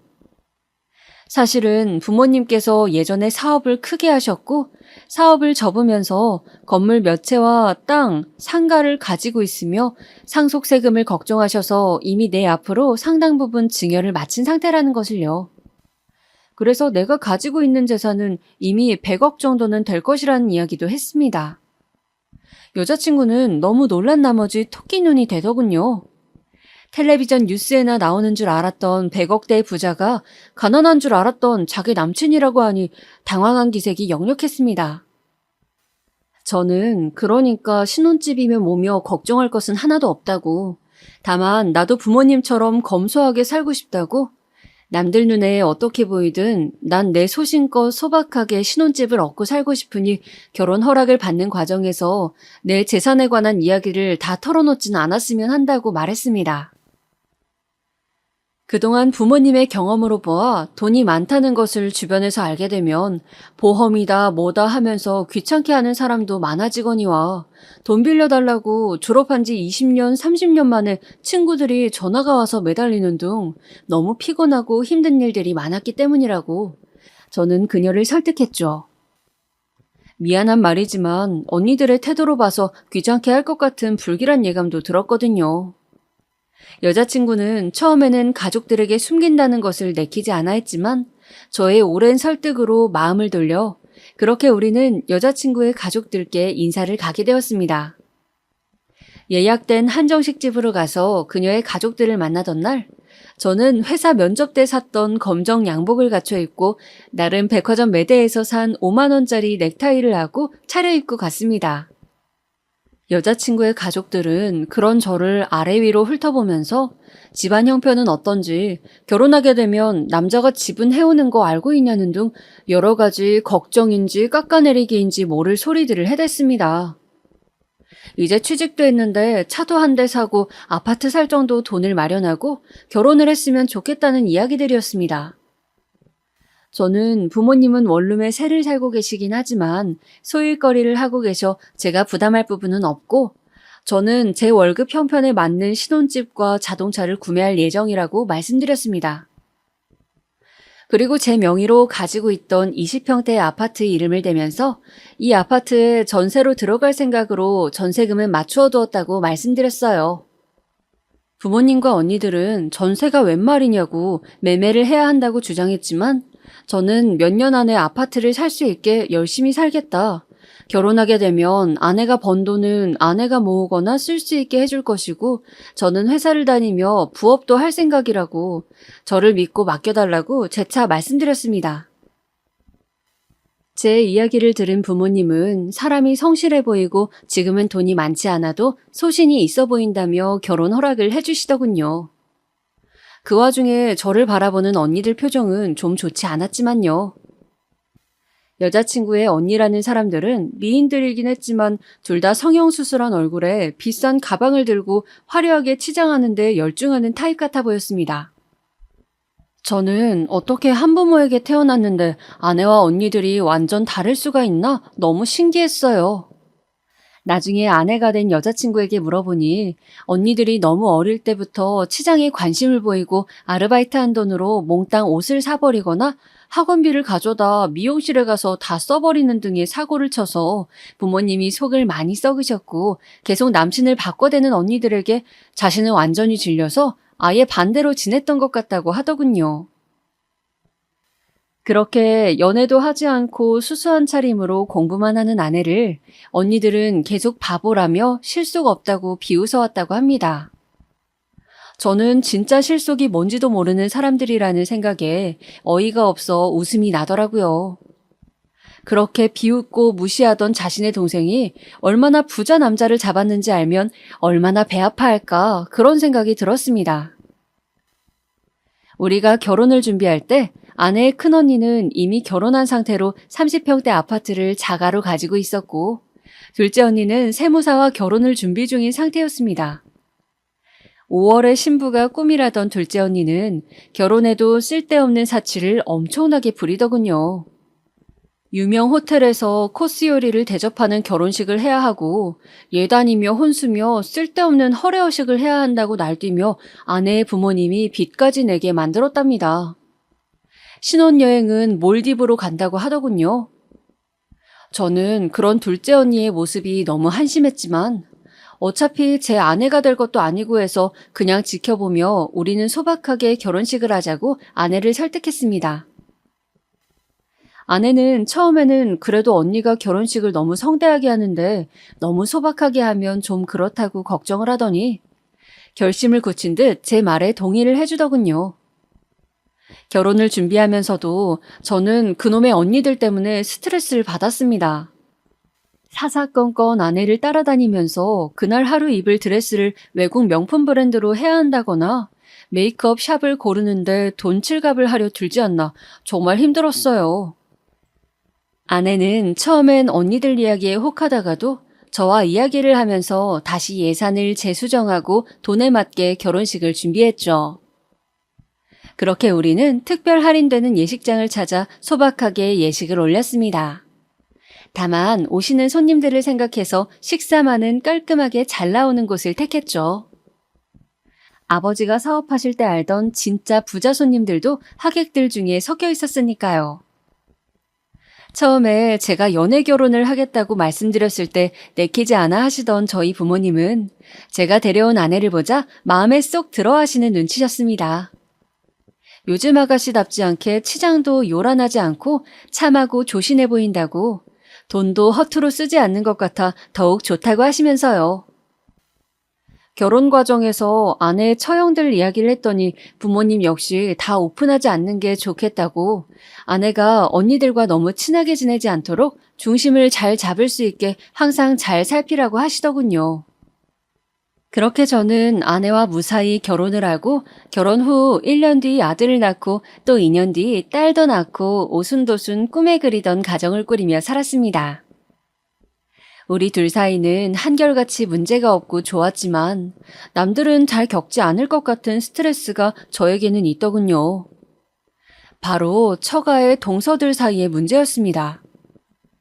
제가 형님이라고 불러야 하는 큰언니의 남편과 둘째 언니의 남편들은 딱 그 아내들의 모습과 같이 대단한 속물들이더군요. 말 그대로 보이는 것으로 사람을 판단하고 괄시하며 괴롭히는 타입들이었습니다. 첫째 형님은 자산 운용회사를 다니는데 돈을 만지면서 자신이 고객으로 모시는 부자들 이야기를 마치 자신이 부자인 양 으스대기 일쓰고 업무상 발설하지 않아야 하는 개인사까지도 저희에게 까발리며 부자들의 세계는 이런 것이라는 식으로 항상 대화에 서두를 띄우곤 하더군요. 말하자면 이런 식이었어요. 자네 부자들의 재산 수준에 따라서 누리는 문화가 얼마나 다른지 아나? 우리가 영화관 가고 뮤지컬 보고 그런 걸 문화라고 생각할 때 말이야. 그 사람들은 회원권을 산다고. 못 모르는 일반 서민들은 비싼 가방이나 푼돈 모아서 할부로 사면서 내가 명품 걸쳤네. 나도 이 정도면 잘 사는 거 아닐까 생각하지만 말이야. 진짜 부자들은 어차피 그런 가방이나 옷 같은 것들은 그냥 일상적으로 우리가 10,000원, 20,000원짜리 편하게 사듯이 시즌별로 사서 걸치는 것이고 회원권을 산다고. 맞습니다, 형님. 저도 일하면서 그런 사람들 많이 봤어요. 제가 세무사다 보니까 그 사람들이 어디다 돈을 썼는지 다 보이지 않습니까? 차 같은 거 많이 살수록 공제도 많이 되다 보니 차도 엄청 많이 사고 정말 돈 쓰는 게 상상 초월이더라고요. 주로 회원권이나 그림 같은 걸 일상적으로 사는데 그런 게 보면 볼수록 입이 떡 벌어지더라고요. 유튜브 보니까 백화점을 가도 그런 사람들은 퍼스널 쇼퍼라는 게 있어서 아예 푹신한 소파에 앉아서 다 가지고 오라고 해서 편하게 쇼핑하던데요. 진짜 그들만의 세상이 있다니까요. 그럼 골프 같은 것도 너무 대중화돼서 요즘은 뭐 다 치잖아. 그런 사람들은 일단 개나 소나 하는 건 싫어하더라고. 부자들은 진짜 아무 옷이나 입어도 태가 달라. 얼굴에서 빛이 난다니까. 아유, 막내 동서 자네는 이런 세계는 듣도 보도 못했지? 뭐 어차피 자네 같은 서민은 평생 상관없는 일이니 관심도 없겠구먼. 아, 네. 저는 그런 건 잘 몰라서요.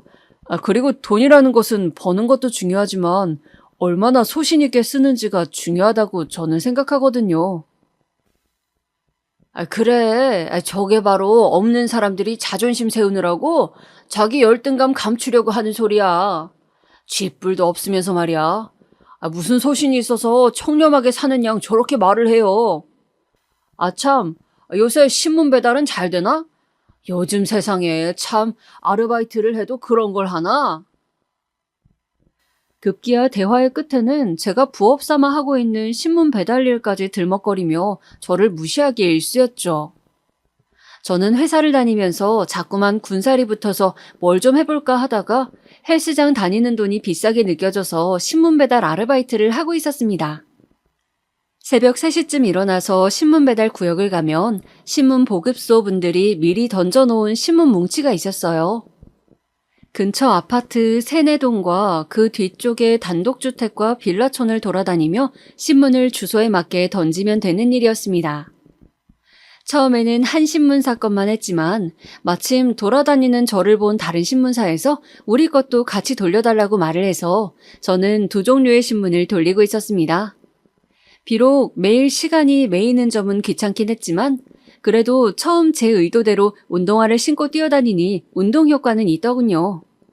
그렇게 몇 달째 저는 신문 배달 아르바이트 겸 다이어트를 하고 있었습니다. 계속 하다 보니 최근에는 발이 아파서 실리콘 깔창도 주문해서 잘 쓰고 있고요. 아내는 언니들과의 대화에서 우연히 깔창 이야기가 나와 추천을 해준다고 그 이야기를 했던 모양이었어요.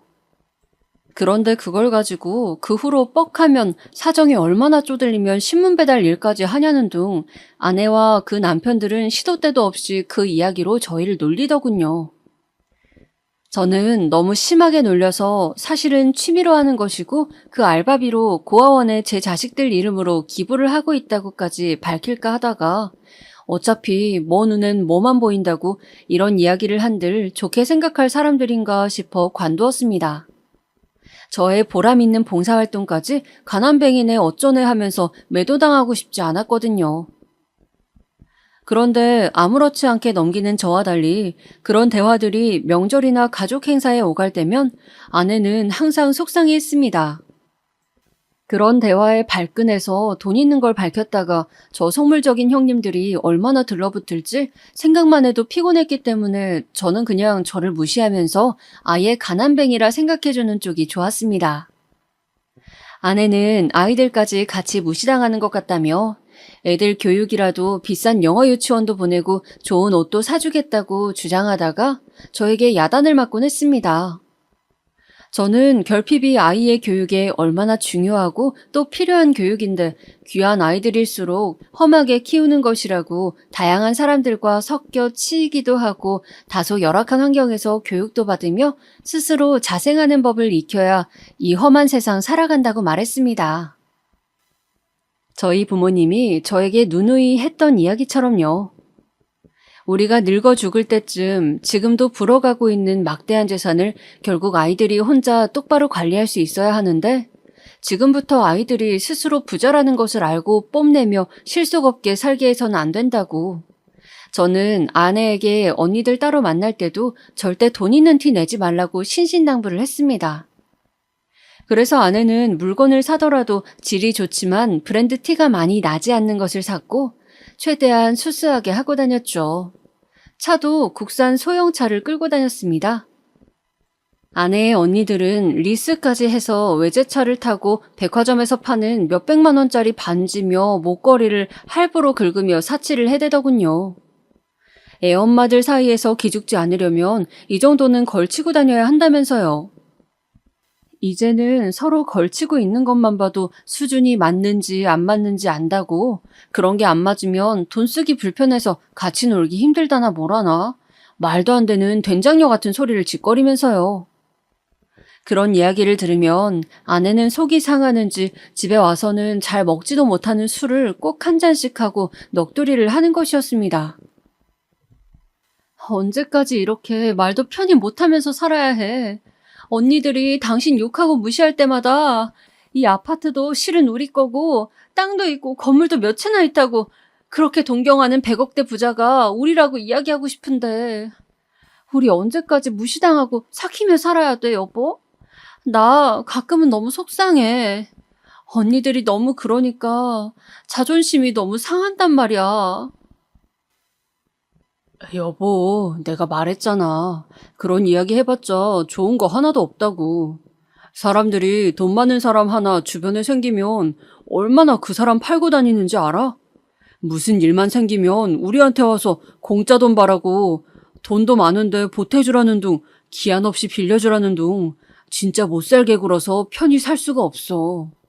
이건 내가 살면서 경험해봐서 잘 알아. 이 문제만큼은 내 말 믿고 계속 비밀 지켜줬으면 좋겠어. 저는 다시금 아내에게 간곡하게 부탁을 하는 것이었습니다. 그러던 중 결국 처형들과 아내 사이에 사건이 하나 터지게 되었어요.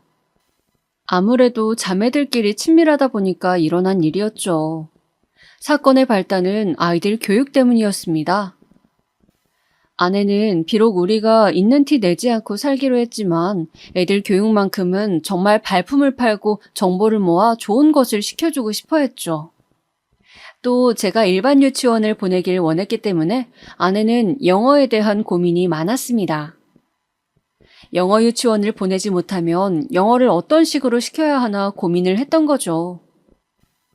본인이 외국어 전공자이기도 해서 어릴 때 조기 교육으로 외국어를 해야 나중에 공부할 때 편하다는 확고한 소신이 있었거든요.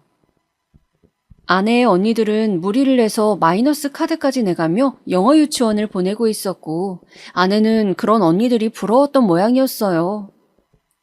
영어 유치원을 다니는 아이들을 대상으로 거기 엄마들끼리 서로 방학 때 영어 캠프 같은 것을 조직해서 한국 내에 있는 미군 부대 체험 프로그램을 진행한다고 하는데 아내는 우리 아이들을 그 프로그램에 꼭 보내고 싶어 하더군요.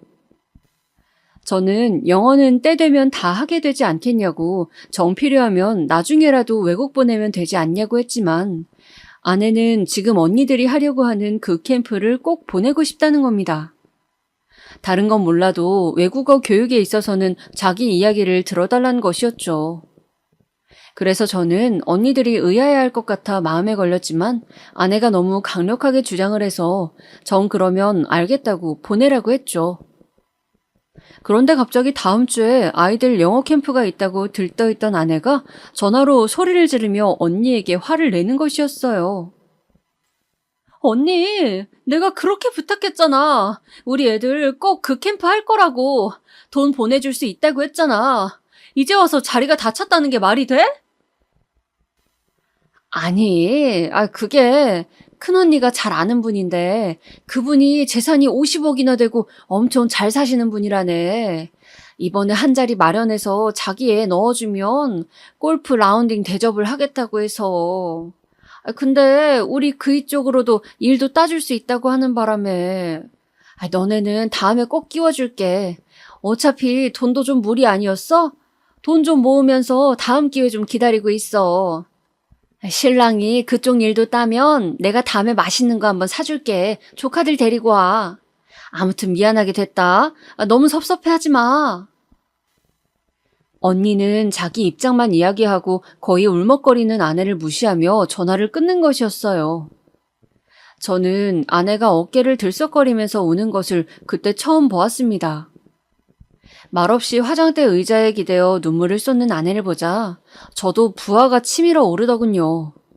보자 하니까 정말 사람을 무시해도 정도가 있지 어떻게 친자매인데 이렇게까지 사람을 함부로 대할 수가 있을까요? 또 골프 라운딩 사건도 있었습니다. 언니들이 큰맘 먹고 데려가 준다며 골프를 치러 가자고 장비도 다 주겠다면서 아내에게 바람을 잔뜩 불어넣고는 막상 당일에 남편 중요한 손님이 오기로 했다면서 취소를 해버리는 것이었어요. 아내는 자매들끼리 오랜만에 논다며 신나게 있었는데 원래 언니들과 아내 그리고 첫째 언니의 남편 이렇게 4명이서 가기로 했는데 갑자기 첫째 언니의 남편이 자기가 데려올 중요한 고객이 있다면서 처제는 다음에 부르라고 했다는 겁니다. 어차피 신문 배달하는 집구석에서 골프나 쳐봤겠냐고. 이런데 한번 왔다가 다시는 못 올 건데 와봤자 뭐하냐고요. 아내의 언니들은 경악스럽게도 그런 말들을 여과 없이 전하며 아내를 무시하더군요. 저는 저번 영어 캠프 사건도 그렇고 이번 일도 그렇고 점점 한계치에 다다르는 것을 느꼈습니다. 그래서 이제껏 정체를 밝히지 않았던 제 소신을 한 번쯤 접고 아내의 자존심을 위해 나서기로 했어요. 초등학교부터 집안끼리 잘 아는 친한 친구 중에 공부를 잘해서 의대를 간 친구가 있었어요. 이 친구가 형편이 좀 힘들어서 아버지가 의대 학비도 지원해 주시고 그랬었죠. 고3 때 의대를 붙고 등록금이 없다고 저희 집에 놀러와서 하는 이야기를 아버지가 들으시고 당시 3년치 등록금을 한 번에 지원해 주신 적이 있었습니다. 나머지 등록금은 3년간 학교 열심히 다니며 아르바이트해서 스스로 마련해보라는 말과 함께요. 이 돈을 빌려주는 것이 아니고 투자를 하는 것이니 사회에 공헌하는 좋은 의사가 되라는 말씀을 하셨었죠. 그 후로 제 친구는 저희 부모님을 은인으로 모시며 저희 집안일이라면 언제든 발벗고 나서는 저의 최고 친한 친구가 되었습니다. 그렇게 의대를 졸업한 친구는 강남에 있는 유명한 피부과를 가더니 거기서 큰 돈을 벌고 자산가 아내를 만나 우리가 사는 지역에 큰 병원을 개원했어요.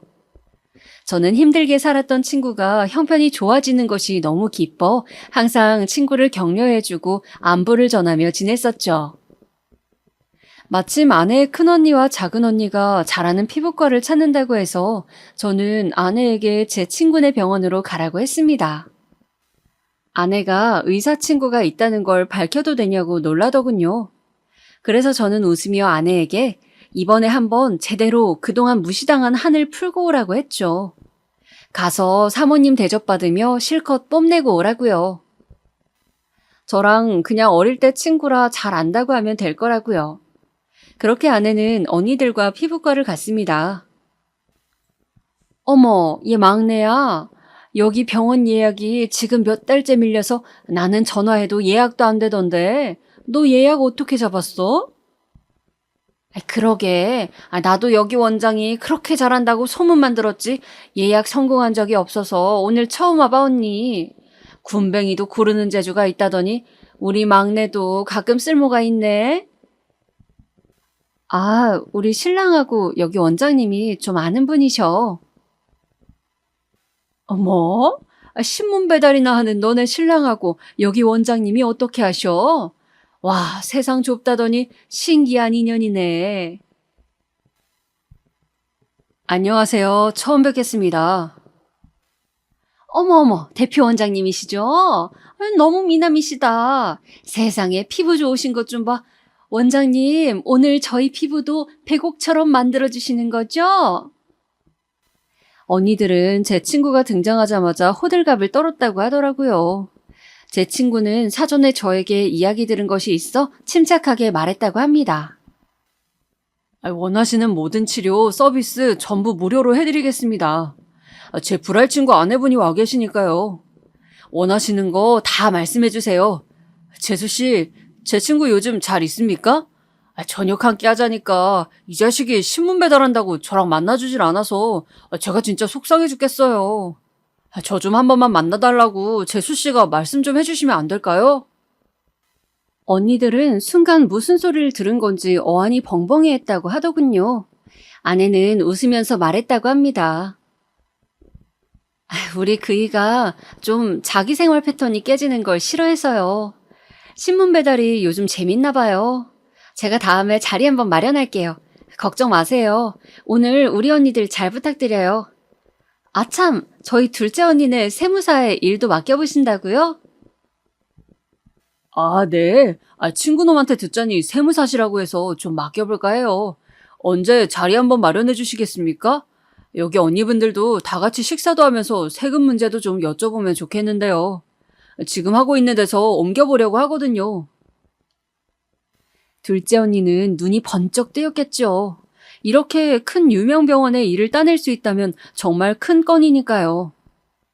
그렇게 제 친구 때문에 저는 한동안 집안 행사 때도 항상 우리 부부를 무시하며 자기들끼리만 말을 섞던 형님들과 오랜만에 식사를 하게 되었습니다. 이때까지만 해도 자신들이 그렇게 우러러보는 의사인 제 친구와 제가 어떤 관계인지 미심쩍어 하는 반응이더군요.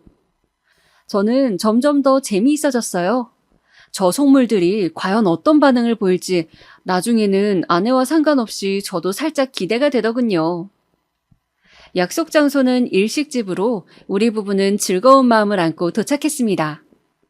아내도 저번 피부과에서 언니들이 놀라워하고 주눅 들어하는 것이 통쾌했다면서 콧노래를 부르더군요. 드르륵 도착해서 문을 열자 큰언니네 부부와 둘째 언니네 부부가 벌써 와 있더군요. 제 친구에게 선물할 고급 와인도 들고 왔더라고요. 사실 제 친구는 소주파인데 저는 속으로 웃었습니다. 인사를 나누고 자리에 앉자마자 질문들이 쏟아지더군요. 아유, 오랜만이야, 동서. 그런데 의외의 인맥이네. 저 병원 되게 유명하고 요즘 핫한 곳인데 자네가 어떻게 아나? 그러게 말이야. 우리 회사에서도 자산 설계하시라고 몇 번이나 연락을 해도 원장님이 하도 바빠서 통화 한 번 안 되던 곳인데 자네랑 어떻게 알아? 저는 태연하게 웃으면서 말했습니다. 어릴 때부터 저를 많이 도와준 친구예요. 요즘 저 신문 배달하는 것도 도와주고 참 좋은 친구죠. 사람 형편에 따라 가리지 않고 항상 잘해준답니다. 와, 역시 진짜 귀족이구만. 자네같이 없는 사람을 친구로 해주다니 인품이 대단하신 분이야. 잘 모시게. 나이가 같다고 다 친구가 아니지. 형님으로 모시며 우러러 봐야겠구먼. 그나저나 참 특이하시군. 아무리 어렸을 때 친구라도 자네같이 아무것도 없는 사람 볼 게 뭐가 있다고 인연을 유지하다니? 이놈의 형님들은 아직도 정신을 못 차리고 저를 하대하고 깔보더군요. 그러던 그 순간 제 친구가 들어왔습니다. 저와 아내가 좋아하는 애플망고를 가득 사서 아내와 함께 왔더군요. 친구의 옷차림은 근사했습니다. 백화점 명품관을 그대로 옮겨놓은 듯 했죠. 그런데 관심 없는 제가 보기에도 부티가 줄줄 흐르더군요. 친구의 아내 역시 머리부터 발끝까지 윤기가 반지르르한 자켓에 다이아가 번쩍이는 목걸이며 미용실에 다녀왔음이 분명한 헤어스타일에 화장까지 서비스를 받고 온 듯 했습니다. 저는 친구가 제 부탁으로 나름 컨셉을 잡았나 보다 생각하며 속으로 웃었죠. 평소보다 차림새가 퍽이나 요란했거든요. 화려한 제 친구 부부의 등장에 형님들과 언니들은 정신을 못 차리더군요. 호들갑을 떨며 일어서더니 외투를 받아준다는 둥 추가 주문을 해야 하니 직원을 부른다는 둥 무슨 왕과 왕비마마 대하듯 부산을 떨었습니다. 친구의 아내는 자리에 앉자마자 제 아내의 손을 꼭 잡고 인사를 하더군요. 언니, 너무 보고 싶었어요. 제가 연락드려도 연락도 잘 안 되시고 그렇게 커피 한 잔만 하자니까 뭐가 그렇게 바쁘세요? 못 본 사이 더 어려지셨네요. 아니, 그냥 애 키우느라 바빴지 뭐. 다음에 꼭 커피 한 잔 해요. 여기는 우리 친언니들. 의사 사모님의 애교에 언니들은 당황하다 못해 멍해 보이는 눈빛이었습니다. 안녕하세요. 처음 뵙겠습니다. 그런데 친자매인데 좀 안 닮으셨네요. 네? 아니, 제가 좋아하는 울언니는 이렇게 안 꾸며도 부잣집 사모님다운 귀티가 흐르잖아요. 어떻게 자매인데 한 명만 귀티가 나지? 신기하네요. 아니 무슨... 제 동생은 신랑이 부업으로 신문 배달을 할 정도로 가난한데 사모님이 뭘 잘못하시는 거 아니에요? 귀티라고요? 그 말을 듣던 제 친구가 픽 하고 웃음을 흘리더군요. 부업이요? 제 친구가 그랬어요? 먹고 살기 힘들어서 신문 배달을 부업으로 한다고요? 말을 마치고도 한참을 친구는 배를 잡고 웃는 것이었어요. 크크크크크. 그러면서 제 어깨를 탁탁 치더군요. 아이고, 이 웃긴 자식아. 내가 좀 그러지 좀 말랬지? 어? 있는 티 좀 내고 살라니까. 아유, 골 때리는 놈. 저는 그저 말없이 빙그레 웃었습니다. 형님과 언니들은 어리둥절해서 회를 먹다 말고 젓가락이 공중에 멈춰 있더군요. 제 친구는 진정한 뒤 간신히 말을 이어가더군요. 저기 세무사 하신다고 그랬죠? 이 친구가 일 안 맡기던가요? 네? 몰라요. 이 친구 재산이 저보다 더 많아요. 예전에 100억이었으니 지금은 몇백억 됐을 수도 있는데 진짜 모르세요? 순간 저는 우리를 둘러싼 모든 시간의 흐름이 멈추는 것 같은 신기한 경험을 했습니다. 말 그대로 네 사람은 그대로 멈춰서 움직이질 않았거든요. 제 친구는 그렇게 시원하게 제 정체를 까발려 버리더군요. 얘네 아버지가 완전 부자였는데 그것도 몰랐냐. 지금 살고 계시는 그 원룸 건물 외에도 가지고 계시는 건물이 몇 채인 줄 아느냐. 지금 얘네 아파트도 살고 있는 거 빼고도 몇 채나 더 있고 주식에는 얼마가 물려 있는지 아냐. 진짜 어떻게 가족이신데 아무것도 모를 수가 있냐고 친구는 신나게 속사포처럼 이야기를 하더군요. 그리고 마지막에 이렇게 말했습니다. 제 친구가 가난했던 저에게는 의대를 다니게 해준 은인입니다. 돈이 많아도 함부로 쓰지도 않고 신문 배달로 기부도 하고 얼마나 속이 깊은지 저는 진정한 부자의 모습을 보여주는 제 친구가 너무 자랑스럽습니다. 그 자리에서 형님들은 갑자기 자세를 고쳐 앉더군요. 우습게도 그렇게 공손한 자세는 그분들을 안 후 처음이었습니다. 동서, 그동안의 무례를 용서해주게나. 우리 가족이, 미안하네, 어? 그렇게 더듬거리는 큰형님의 셔츠가 땀으로 흠뻑 젖었더군요. 그래, 동서. 우리가 미안하네, 미안해. 제발 사과를 받아주게나. 왜 진작 이야기를 하지 그랬어? 작은 형님 역시 비굴하게 저에게 빌다시피 사과를 하더군요. 저는 가볍게 웃으며 형님들께 말했습니다. 그동안 저를 발가락에 낀 때처럼 무시하시더니 어떻게 생각이 좀 바뀌셨습니까? 진짜 부자는 어떻다고요? 직접 눈앞에서 보시니 어때 보입니까? 형님들, 이재용도요, 국산 차도 끌고 다니고 1,000원짜리 립밤도 발라요. 형님들이 부자라 생각하는 사람들 다 속빈 강정입니다. 제발 실속 좀 차리면서 함부로 남 판단하지 마시고 정신 똑바로 차리고 사세요. 그 말을 마치고 저는 아내와 친구 내외와 함께 웃으며 자리에서 일어섰죠. 일어서며 친구는 말하더군요. 저 와인 같은 거 싫어합니다. 잘 알지도 못하고요. 저는 이 친구와 양은 냄비 뚜껑에 덜어먹는 라면하고 소주가 최고거든요. 그렇게 저의 통쾌한 복수극은 끝이 났습니다. 사실 복수를 할 것도 없었지만 그날 이후 아내는 이제 언니들이 자기 말을 귀담아 듣고 어떻게 그렇게 부자랑 결혼을 했냐고 부러워한다며 좋으면서도 그렇게 태도가 바뀐 것이 씁쓸하다고 말했죠. 저는 그러거나 말거나 우리만 예전처럼 소신 있게 살면 되는 거라고 말했습니다. 그 후로 형님들은 같이 골프를 가자 제발 우리한테 세금 계산 좀 맡겨라 한동안 질척거리더니 제가 단호하게 계속 거절하자 단념하셨는지 요즘은 연락이 뜸하더군요. 제 이야기 어떠셨나요? 통쾌하셨나요? 저는 앞으로도 새벽에 열심히 신문 배달을 하며 제가 정직하게 땀 흘려 번 돈의 가치를 몸에 새기며 사회에 도움이 되고 우리 아이들에게 올바른 삶의 길을 보여줄 수 있는 사람이 될 수 있도록 노력할 것입니다. 여러분도 저처럼 기부도 하시고 운동도 할 수 있는 소소한 일거리 한번 찾아보시면 어떨까요? 이제 곧 봄이네요. 아래 지방에서는 조금씩 꽃이 피고 있다는데 마지막 겨울 잘 마무리하시고 봄꽃이 만개할 때쯤 우리를 힘들게 했던 이 코로나도 얼른 물러가기를 바라면서 행복한 하루 보내세요.